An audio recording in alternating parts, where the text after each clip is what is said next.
Now, some people have been criticizing President Cyril Ramaphosa for his handling of the ongoing criminal acts in the country. The president had to address the nation for 2 nights in a row, pleading with looters and criminals to stop. But to this very moment, like you've seen this afternoon, the live visuals we've showed you, chaos is still continuing. Malls and factories are up in flames, and the looters are still helping themselves to goods from the shop. So did our leaders fail to act swiftly before matters get out of hand? Do we have a leadership problem? And what kind of leadership really do we need in this moment South Africa is experiencing? Let's discuss this with University of the Free State's Chancellor, Professor Bonang Mohale. Prof, thank you so much for your time.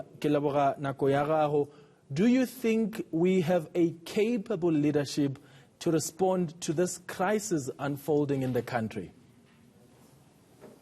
I think at times like these, Clement Manyathela, thank you so much for having me. It's about accepting that we need a wartime CEO for South Africa, Inc., because these are indeed war times. I think all of us need to be seriously concerned when the ministers in the security cluster confirm that the enemy is within. Therefore, we are sleeping with the enemy. Now we see an intersectionality amongst ethno-tribalism, rampant criminality, and on the other hand, we are seeing genuine desperation. And that desperation is understandable. You know, when the pandemic hit, we were already hanging on by our fingernails. One, of course, we have been hit very hard by the 9 wasted years of state capture. We're already in a recession, and Moody's just finished us off by joining Standard & Poor and Fitch by rating us beyond investment grade, which is called junk. So by the time the pandemic came, we're actually prostrate and lying face down, absolutely finished. And yet our actions are not those of people who recognize where we come from. We only focus on 9 years of wasted, 9 wasted years of state capture. Because if you understand that state capture, it's not corruption. It's not bribery and stealing and cheating. It is both systemic and systematic. And it rests on 4 pillars. One is about ensuring that you create a shadow state. Number 2, you repurpose the more than 740 state-owned enterprises and state-owned companies. Number 3, you replace the good people who know what they're doing with a demonstrable track record, with the good ones whose only claim to fame is that they will sign the giving of the optimum mine to the Guptas. Lastly, of course, you want to capture the national treasury because you become so brazen that you want to go to the trough and feed from there. So where we are as a country, as a people, to have the president address us twice in 24 hours, to have the army being called 4 times on day number 474 of national state of lockdown, it just shows you how difficult it is. So yesterday people looted. Most of these malls are situated diagonally opposite most police stations. But today, they looted throughout the night beyond the 9 o'clock curfew. So not only are they transgressing the criminal processes, but also the National Disaster Act. And today, they just continued. In fact, the anarchy deepened and worsened in Clement Manyathela. And I suppose the issue here is that we have seen the inefficiencies of the police on the ground. And it's not to say that they were not doing any job, but we have seen where they were coming short.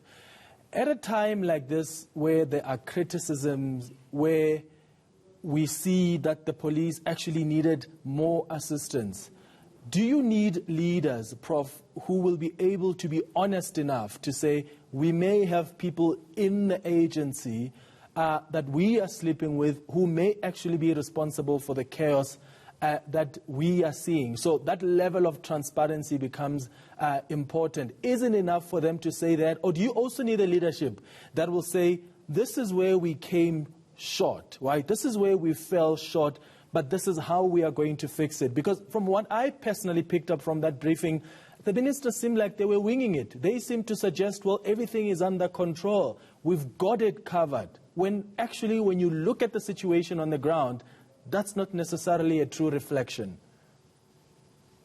Dr. Manyathela, you have hit the nail on the head. Leadership is about personal vulnerability.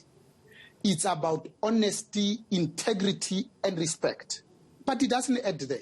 It's also about giving people some sort of a compelling vision that tomorrow will, on a composite basis, be substantially better than today. Secondly, it's about talking straight and extending trust, starting first with the who and then the what.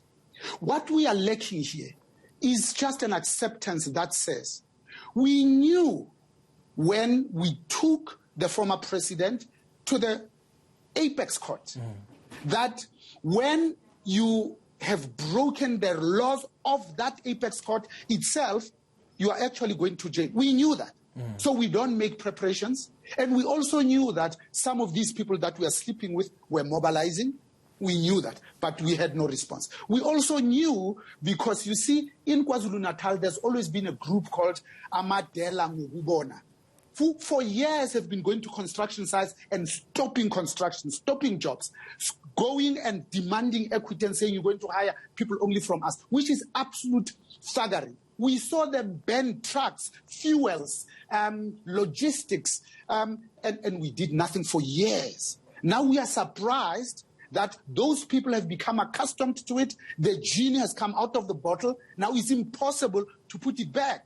What did the intelligence warn us when they said, but we did warn SAPS about 8, in fact, 9 things? What did we do to make sure that we are prepared? Leadership is not about knowing. It's what do you do with what you know.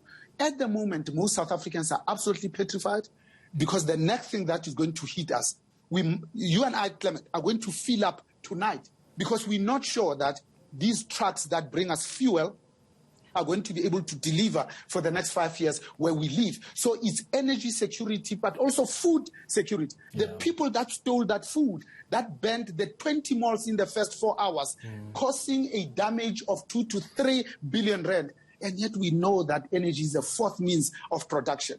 And we were caught absolutely napping and flat-footed.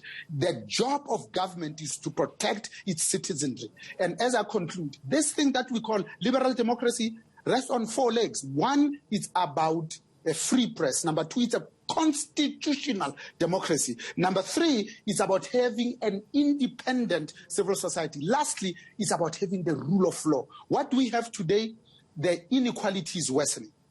Racism is at an all-time high. In fact, black graduates are roaming the streets absolutely hopelessly with unemployment north of 60 percentage points. Public hospitals continue to fail the sick and the vulnerable. And in fact, lawlessness has now become an epidemic. Prof, before I let you go, what do South Africans need to hear from a president? Yesterday, when he addressed us last night, there are people that felt that he was tone deaf. There are people that felt he didn't demonstrate leadership. That there are people that felt he was too subdued. So some people wanted him to look and sound like he is in control. And I know it's easy for us to have these expectations of what leaders in a time of a crisis need to sound and look like. But in a crisis like this, what tone do South Africans need to hear to know that we have someone who is in charge? We have someone who is observing what is happening across the country and is going to bring about normality through the institutions of government.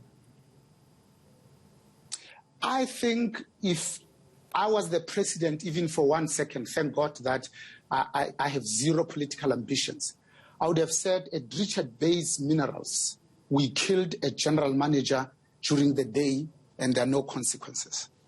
I would have said that what we inherited from the apartheid National Party government was an infrastructure that works. All we had to do was just maintain it. There was not even an expectation that we should build new schools, new hospitals, just maintain it. Where are we now? There used to be a station called Roodepoort. Not only did we steal the cables at 380 volts, we stole the rail itself. Now the actual building, one brick at a time. And yet we live in a country which is the rule of law, not the rule of men.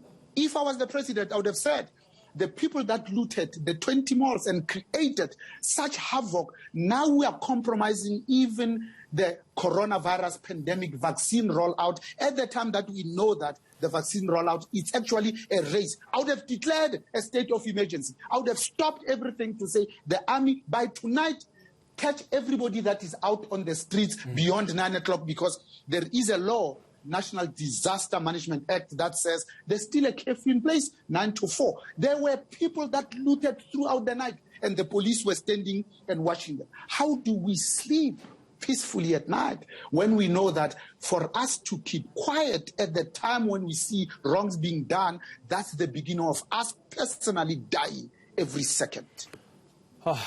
Prof, these are unprecedented times. Thank you for making time for chatting to us about leadership and the leadership that is necessary and needed in a time like this.